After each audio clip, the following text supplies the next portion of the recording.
Ladies and gentlemen, I'd like to welcome you to WeLoveMetal.com. I'm on the phone with Joel Hoekstra of Night Ranger. How are you doing today, Joel? I'm great, man. Thanks so much for calling. Oh, not a problem at all.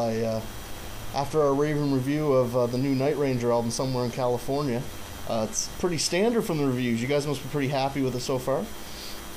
Oh, absolutely. I mean, we were happy with it just from a creative standpoint, even much less a critical standpoint. I think we weren't necessarily expecting the just like outpouring of love that we're getting for it. We were just really happy and had a great time making it, and that was like where we were coming from, Excellent. It must be quite an experience working with a songwriter like Jack Blades. It is. Jack's a real natural, man. It's like quite frightening. I've been in the room with him, and I'll just start playing something, and immediately he'll sing like a fantastic hook that fits the vibe of the tune, and he just has an ability to tap right into it, man. He's really something special. So it is a collaborative process when Night Ranger was writing this album, was it? Oh yeah, totally, dude. It was like, basically, first the core members, Kelly, Brad, and Jack, got in the room together, and they did some kind of just jamming and coming up with ideas. And then as the songwriting time expanded, they brought me in, and then Eric Levy in, and we all sat in a room together like you do when you're teenagers. It's awesome. We had our amps like cranked up, and it just started like, hey, well, you got a riff, that kind of thing. And that's how all the songs came together. And we would just talk through everything and then just kind of, start tracking some of the ideas as we were writing. And so, yeah, it was like a really, really cool experience, man. And we got such great band chemistry these days. Everybody gets along so great that it was really a lot of fun, man. It must have been something for you. I mean, you come in 2008, I believe, to Night Ranger. I mean, with the weight of their past on you, did you feel that? It all kind of came together so quick that in a way, no. It was, I ended up filling in for Reb Beach, who was kind of doing the gig in the interim, in 2007.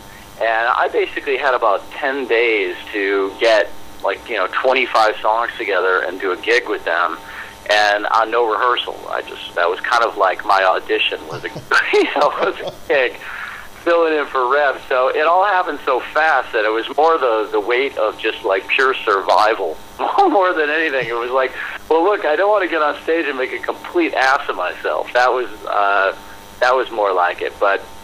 I mean, certainly, I recognize the long-standing history of the guitar work in the band, and I'm honored to be a part of it, man, really.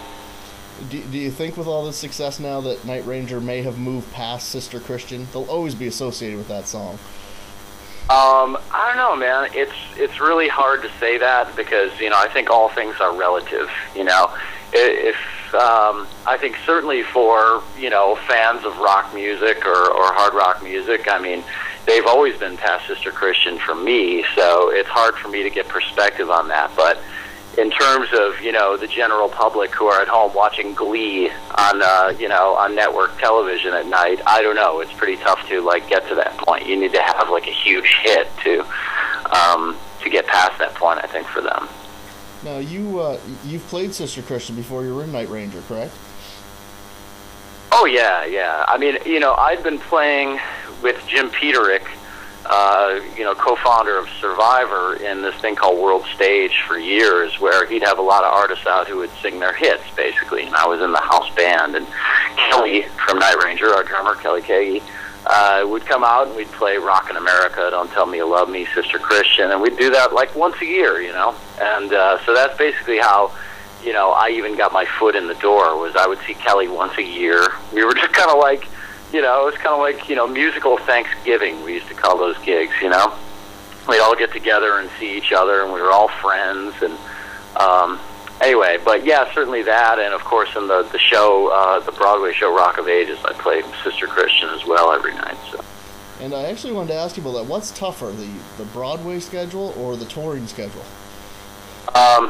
I often debate that with my coworkers at Rock of Ages when we're dragging our weary butts into the 8th show of the week. You do 8 shows a week on Broadway, for those who don't know. There's you play 6 days a week. And the shows are 2.5 hours long. So by the time you're done with, having an intermission and whatnot, and really getting into costume, and you got to tech your own gear on Broadway, it's, like a show is about a 3.5 hour undertaking. So I guess it depends on the travel. I've been in situations where, if you're on a proper bus tour, there's just no question that the touring thing is a little bit easier. But if you're flying around doing a bunch of, crazy travel, then the touring thing can kick your ass harder, man.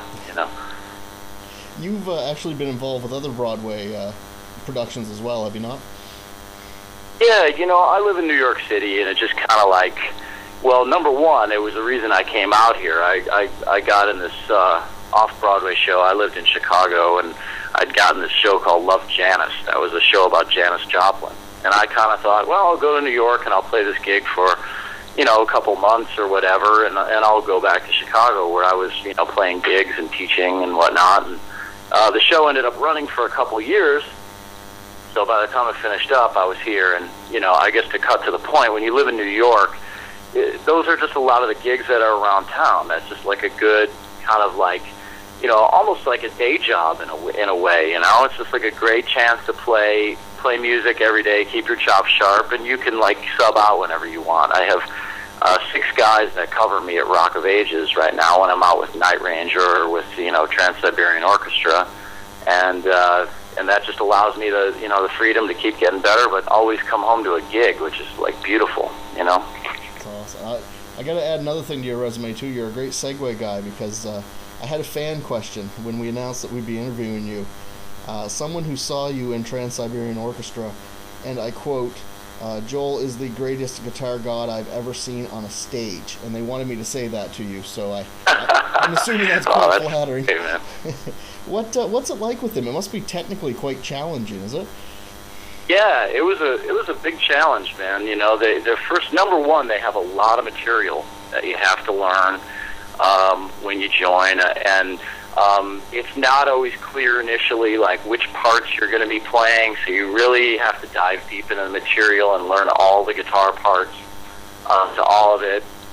But quite honestly, that was a huge reason why I wanted to play with them in the first place. Is you enjoy those challenges because they make you a better player, and they're a very meticulous bunch. It's a bunch of great musicians to get a chance to work with, and they'll challenge you in every regard. Chris Caffrey is a smoking guitar player to have to trade leads with, and Jeff Plate is like, just like the quarterback of the band, the drummer, and he'll call anybody out on anything. There's no getting past Jeff with any any missed chords or whatnot. So yeah, it was great, man. I just had a great time with them, and nothing bad to say about it, man. Great bunch of guys. Excellent. Is there any tour plans for maybe some Canadian dates? Us Canadians are kind of anxious for Night Ranger. I know we're coming up to Toronto, and there's been some talk of Vancouver at the end of the tour. And then there were some whispers about like maybe a week up there at the end of the States tour. I'm not sure how that sits right now. I'd heard something about that, but I'm just digging for rumors, Joe. What? I would love to come up to Canada. I love Canada. Every time I'm up there, it's such a great time, and I just love the vibe of the country, and the people are just awesome. What, with the career you've had, Joel, which, I'll be honest with you, when I got into doing some research on you, I was overwhelmed with how busy you are. What could possibly influence you? Do you rely on anything to motivate you now? Man, a whole lot of it is just trying to appreciate every day right now, just how lucky I am, it's, it's probably not going to be around the rest of my life,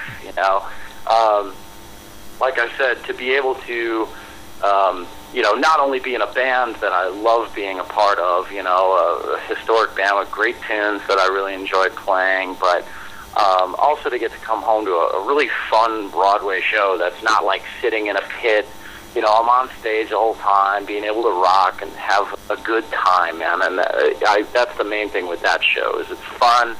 And then also, have, just an amazing big arena thing like Trans-Siberian. I mean, it's just, most people would be lucky to have one of those gigs. So for me to have kind of, a couple of them, 2, 3 of them that I'm juggling right now, that's an awesome experience. That's like something that you just have to like take a second once in a while and go, man, I'm really lucky right now, So that's the main thing, man. And I do have desires to, be a better player yet. I haven't given up on that, so to speak, So that's another thing, I'm always trying to better myself as a player, and that's a huge motivation, So cool. Well, I want to thank you so much for doing this, Joel, and encourage everyone to pick up Somewhere in California by Night Ranger, because from top to bottom, I think it's some of the best work the band's ever put out, and you guys should definitely be proud of that. So.